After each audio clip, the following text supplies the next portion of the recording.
Hi, I'm Harrison Keeley. Here's a quick look at today's top stories. First of all, Walker County's sole commissioner, Bebe Heiskell, has approved a $3 million property tax increase. Now, hundreds of residents have signed a petition seeking a new form of government. Walker is among only a few counties in the country that have just one commissioner. Residents are also upset over the county's purchase of Mountain Cove Farm and the handling of Hutcheson Medical Center. The petition has already received more than 900 signatures. Police shot and killed a man inside a Wendy's restaurant in Pigeon Forge over the weekend. Authorities say 43-year-old James Bradley Phillips was a person of interest in a Campbell County homicide. They haven't said whether Phillips was armed or if there was an exchange of gunfire with police. The TBI is investigating. A man was killed after his raft overturned on the Ocoee River on Saturday. 50-year-old Gary Brown of Clayton, North Carolina, was ejected and found unresponsive downriver. Even though he was wearing a life jacket, the incident is being ruled as an accidental drowning. He's the fifth person to be killed on the Ocoee River in 3 years. The accident remains under investigation.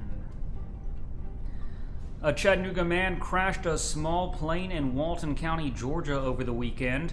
The plane was carrying 2 people and 2 dogs before it crashed in a field. The pilot was alert and talking when investigators arrived. A woman suffered minor injuries. The FAA is investigating. Chattanooga ranks 3rd in the nation for Hispanic population growth. According to census data, our Hispanic population more than tripled between 2000 and 2010. Despite the high growth, only about 6% of Chattanooga's population are Hispanic. The 2 cities with the fastest growth were Montgomery and Huntsville in Alabama. The government wants to continue using Watts Bar nuclear plant to produce bomb material, even though tritium leaks have been nearly 4 times higher than expected.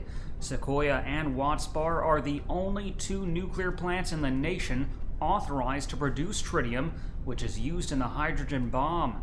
A new editorial in today's Chattanooga Times questions the decision, saying it seems to make us quite the target. Snapchat has settled with Macaulay School graduate Reggie Brown. The messaging app was started by Brown and 2 fellow Stanford University students. Now the company is valued at $10 billion. Brown claimed he came up with the idea for the app and sued, saying he was shut out of the riches. Brown sought more than $1 billion. Terms of the settlement were not announced. The executive director of the Bessie Smith Cultural Center is on the way out. Sources say the center's board will soon ask Rose Martin to resign. Martin has been head of the center for 7 years. She was also in charge of this year's Bessie Smith strut, where tens of thousands of dollars were stolen from a desk drawer overnight. A man has been rescued from Sausage Cave in Grundy County.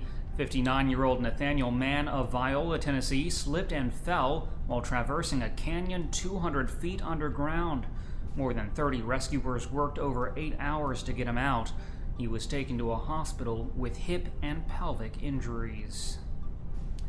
Finally, 2 teens have been arrested after a burglary at Wallace A. Smith Elementary School. The computers, laptops, and other items that were taken have all been recovered.